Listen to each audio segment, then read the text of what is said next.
Hi, I'm Steve at the Carmichael workshop. Today I'm going to use my Inventables X-Carve CNC machine to make a wooden fire engine. My wife works for the local fire department, so I thought it would be neat to make her a wooden fire engine that she could display on her desk and keep office supplies or candy or whatever she wants in it while she's at work. This project would also make a great kid's toy as well. And I'm not going to make an itty bitty fire engine. This thing is going to be about 18 inches long. I designed this project using Microsoft Visio. The fire engine is going to be made up of 7 lengthwise cross sections that get glued together in a sandwich. I started by designing the left side of the fire engine. Then I copied and pasted it and flipped it to make the right side of the fire engine. Then I designed the additional cross sections that would get sandwiched in between and added some details on the front, the back, the top, and also the mounting axles for the wheels. I exported each Visio drawing as a separate SVG and then imported them into Easel. In Easel, I set up a tab for each of the 7 cross sections and entered my cut settings and sent each one to the X-Carve individually. I'm using my circular saw and a square to cut 7 1x8 pine boards that are 19 inches long.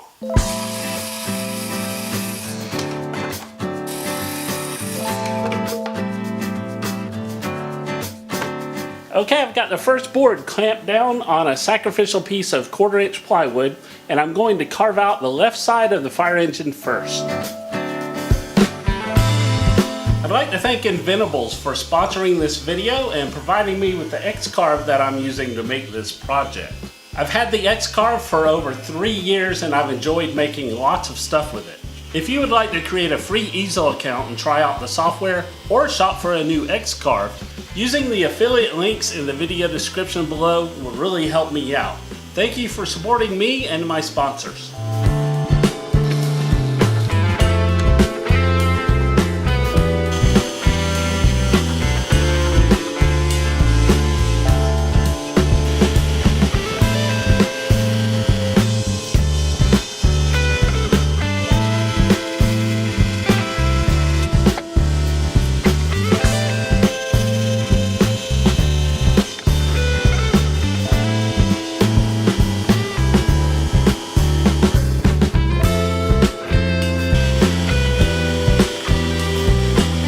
Alright, all the parts of the fire engine are cut out and it worked well on the first try, which is cool. I just need to do a little bit of sanding to get rid of all the fuzzies and knock down some of these sharp edges and corners. And the great thing about using the X-Carve CNC machine for a project like this is that every piece is consistent. So when I glue up all these layers together, the transition from layer to layer is going to be really smooth. And I'm pretty sure I could not have achieved this by cutting it out on my own using a scroll saw or some other tool.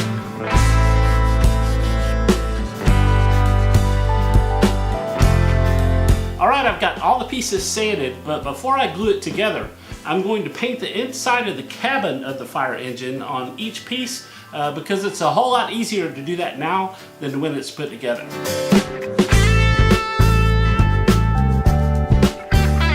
This is also my last chance to glue on these wheel wells inside the cab as well. I'm painting the inside of the cab gray, and I like to put blue tape over the glue surfaces so I don't get paint on them. One side of each wheel well will be visible inside the cab, so I need to paint that as well.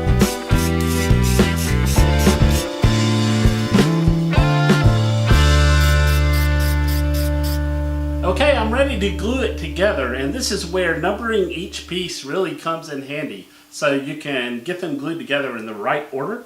And I'm just going to use regular wood glue and also some brad nails to hold each piece in place while the glue dries. One thing I need to be careful about on this first row is when I shoot some brad nails through this piece into this left side, I need to be careful where I put the brad nail so it doesn't stick out in between one of these recesses.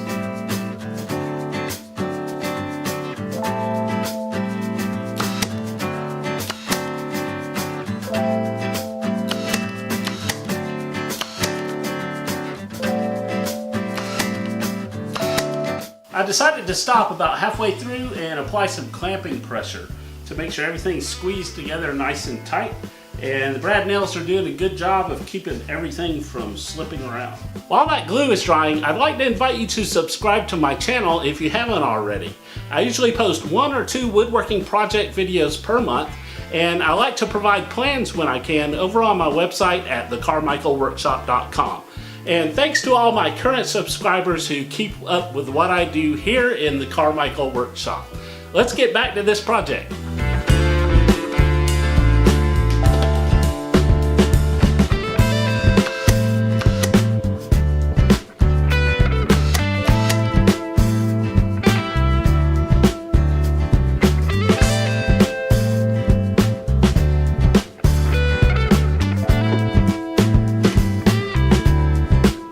I did my best to line up these boards evenly when I glued them together, but I can still feel they're not aligned perfectly, so I'm just going to sand them smooth. And for the big areas, I'm using my sander, but for the more detailed areas, I'm just going to have to use sandpaper.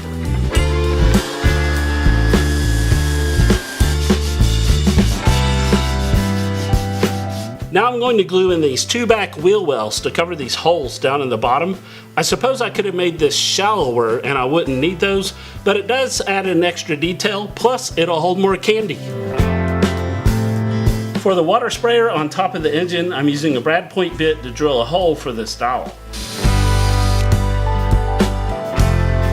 Okay, now the real fun begins. I get to paint it. Since I've already painted the inside of the cab, I stuffed it full of paper towels to try to prevent any other paint from getting inside there. So the first thing I'm going to do is put a couple of coats of this filler primer on it, and hopefully that'll help fill in the end grain and hide any imperfections.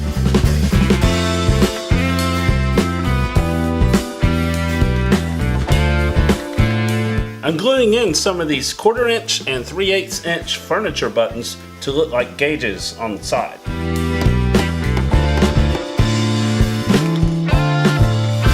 To paint the fire engine, I'm using silver metallic, gloss apple red, and gloss black. And then I'm going to paint some details with these acrylic paints I got from the art store.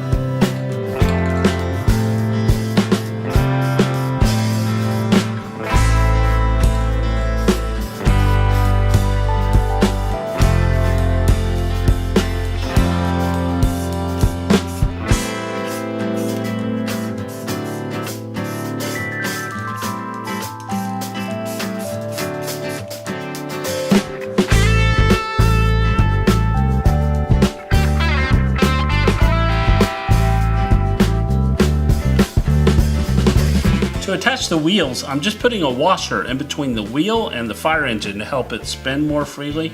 And I'm using these 11/32 inch axle pegs I picked up from the hobby store. And I just had to cut them a little shorter, and I painted the ends of them silver.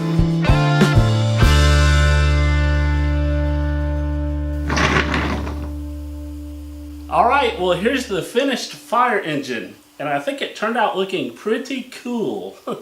Please leave me a comment below and let me know what you think. It did present a couple of challenges for me.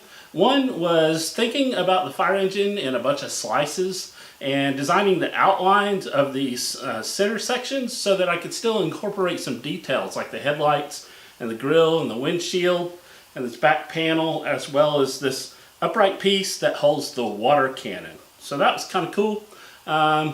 Probably the biggest challenge was painting it, because I haven't done much detail painting with a brush before, and it required a lot of masking off and waiting for paint to dry and stuff like that. So if you need practice painting, this would be a great project.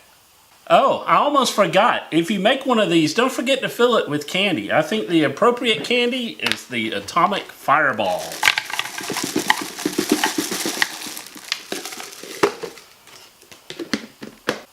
Remember to look in the video description below for links to shop for an X-Carve or to create a free account for the Inventables easel software. I'll also include a link where you can open up my fire engine project and click around and see how it's designed.